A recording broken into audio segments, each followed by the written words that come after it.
Hello you guys, welcome back. Today I'm in Istanbul. It's actually day 2 today. I literally started my period on the actual flight. The entire journey I was in excruciating pain, thinking it's my IBS acting up again. And it was my IBS acting up because we had Dixies literally the night before. But I get to the airport toilet now and I see what I see. And I'm not happy. So yeah, my point is the lay-in yesterday was very much needed. It's 12 o'clock right now. We did not set any alarms today. The plans are going to be quite easy. We are going to go grab some classic traditional Turkish breakfast and then make our way to the Hagia Sophia. It's Hagia Sophia in Turkish, so I'm going to be saying Hagia Sophia. Our hotel is about a 3-minute walk away from the Blue Mosque and a 8-minute walk away from Hagia Sophia.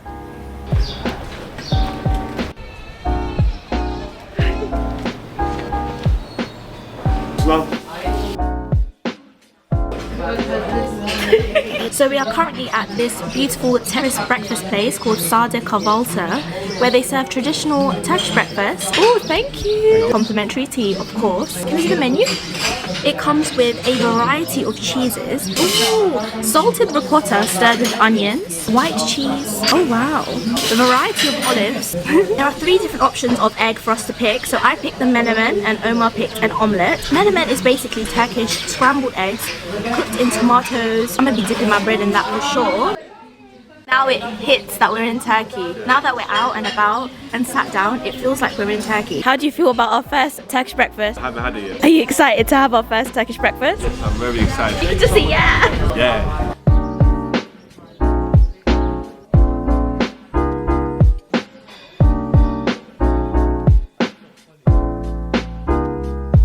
Look at the assortment of items we have here. We have white cheese, cheese smashed with fresh mint and nuts, ricotta with nuts, ricotta with fruits, fried green peppers and tomato paste, salted ricotta stirred with onions, a variety of olives from different regions, olive oil of course, and za'atar, tomato salad with pumpkin seeds, menemen for me and omelette for Omar, pastries, seasonal jams and fruits, hazelnut and cacao spread, honey and Turkish clotted cream, and of course unlimited Turkish tea. I'm gonna put the B-roll over my voice of the actual foods and stuff. Time to dig it.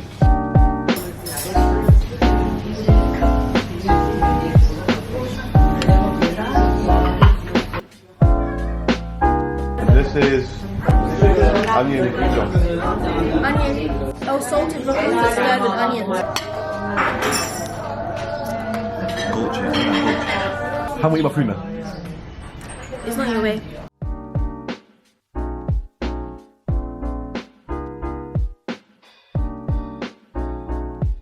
So we've just finished eating. The next thing on our agenda, I can't speak and do that, my mouth was So we've just finished our Turkish breakfast, and what a better way to start a day. I mean, I can't think of anything else. Eat like a king, they say. Where we're sat right now, actually, we can see a view of the Blue Mosque. Oh my god! We're not going to be visiting that today, but we will. We're not going to visit anything. Later this week. We won't be visiting that today, but we will be later this week, since it is only a 3-minute walk away from the hotel. Omar's been reading this book called Istanbul by Bethany Hughes. I had a little flick through it on the plane yesterday. I've been doing some intense revision on the Hagia Sophia. I feel like an excited student who's very prepared for an exam, but that is where we are going to be going next.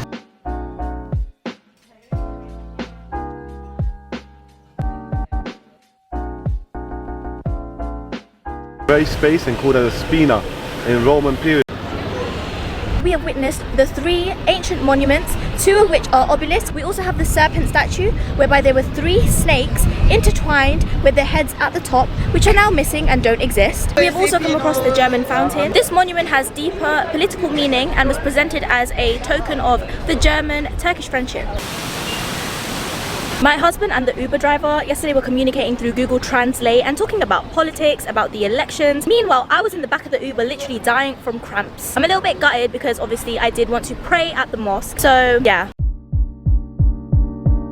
Hagia Sophia was first built in the 6th century as an Eastern Orthodox cathedral by the Byzantine Emperor Justinian. This was back when Istanbul was still known as Constantinople, and it was the capital of the Eastern Roman Empire. Constructed 3 times in the same location, it was the world's oldest and fastest built cathedral. It was then erected in the 1400s when the Ottomans came to Constantinople, and it was then declared a mosque. And finally, in 1934, when Turkey was becoming a more secular state, it was turned into a museum to celebrate the history of both Christian and Muslim heritage. It was, however, converted back to a mosque very recently in 2020, which sparked a bit of controversy since it holds so much history. It has now become a place where it is actively being used for Muslim worship again. So that was about a 20-minute wait in the queue. My husband is going to pray, so he's going to go make wudu at the water fountain.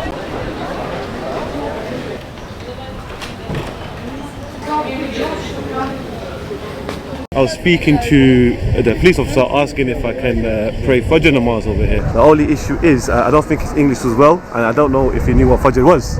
You know, Turkish people are quite secular. So I don't think you should be saying that in the video. I don't care. Now we're entering Hagia Sophia. We're finally here. A lot of tourists. People have to buy what? Headscarves? Headscarves to enter. And that's why being a Muslim right now has its perks. Yeah. Oh my days. It's like some spiritual enlightenment right now. Right? Yeah, it's crazy. I can't explain it through the camera, but when you walk in, it's like, it's awe-inspiring. So, you know?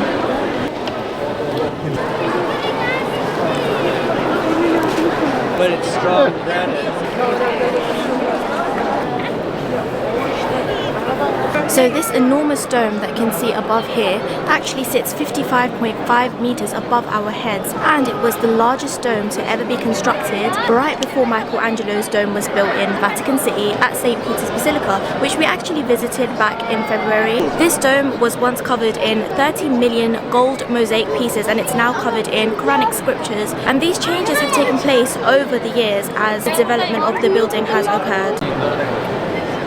I believe they covered the picture of the Virgin Mary behind curtains. As you know, in a mosque, you're not meant to have any photos and images. So this is one way of them preserving their history. They haven't wiped away the image completely, but they have attempted to cover it. Crazy, look at the dome. Yeah. It's crazy because on plan, this building more resembles a square, but as you enter you can see the shape is more so rectangular. There are two large columns on either side. On the right we have the women's section, and at the front is the men's section. So we've grabbed a quick souvenir, which was a free history of the Hagia Sophia guide, and now we're going to make our way to the Archaeological Museum of Istanbul. Put the props back on.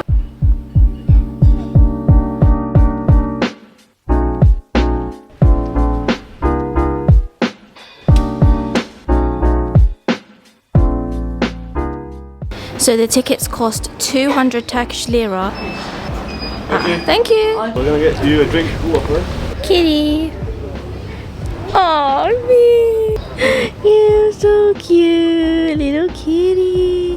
We grabbed a quick drink because it is very hot outside from the museum cafe, and now we are outside the Archaeological Museum of Istanbul. It was founded in 1891 by Osman Hamdi Bey. It consists of 3 museums housing millions of artifacts, which represent almost all of the eras and civilizations in world history. The actual Archaeological Museum itself, which is the main building, is open. However, the Orient Museum is closed for today. The Museum of Islamic Art is also open, so we have more than enough time to see that. It closes at 7:30, so that gives us 3 hours to see everything inside.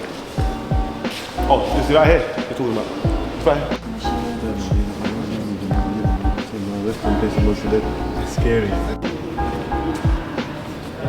So we just came out of that room there and witnessed the Tabnit sarcophagus. Tabnit was the Phoenician king of Sidon, Lebanon, and it's said that his body was found preserved perfectly, floating in his own embalming liquid. When Osman dug him up, it is said he was left in the desert for a while, so his body decomposed, and we literally just saw his skeleton and remains. We also witnessed the Lycian sarcophagus of Sidon, which is made from Parian marble. It resembles the shapes of Ogival Lycian tombs, hence its name. Omar has already gone ahead and seen Alexander the Great sarcophagus without me, but I'm gonna go now and have a look. Spend too much time vlogging, not enough time looking. We also need to see the sarcophagus of the crying woman. I'm about to head off and see Alexander the Great's sarcophagus. He didn't actually lay in it, but it said that it was built for him to rest. And it's also one of the most famous pieces amongst this archaeological museum.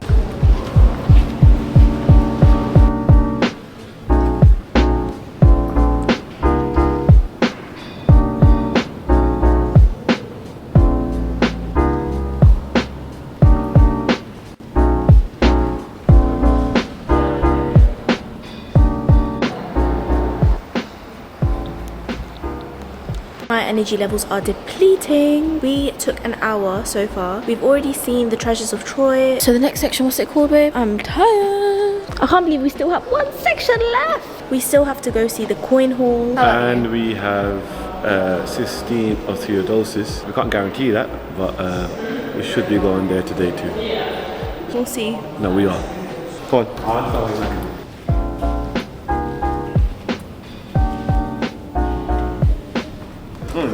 Big juicy, you know that. Oh my god, so one of the heads from the serpent column is actually kept in the museum. That is insane. We just saw that not long ago. So that behind me was the Agent in Antiquity and Troy Gallery. I'm feeling absolutely knackered. I feel like my battery life is on 5%. But thankfully we're entering the coin hall and the treasure hall, and after this we're going to the next building.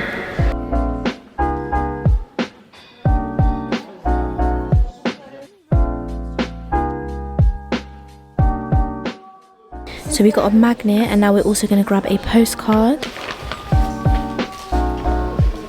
So now that we have visited the main building, we've got the second museum left. We have like an hour and a half to explore the second one, which I believe is enough time. We did take our sweet time in that museum because we didn't just want the information to go over our heads. We wanted to absorb majority of what we can. Omar's gone to grab some water from the cafe behind me. We're both thirsty, we're both dying. He does say that he wants to see the Sistine Museum, but I don't really have energy. We'll see. I think all I need right now is food and a kitty, because there is literally one right here. Oh my god. Hi kitty. So it turns out the second museum is also closed. Only one building, which was the main building, is open today. I'm kind of glad. I'm kind of relieved because I am hungry. Let's go grab some wraps.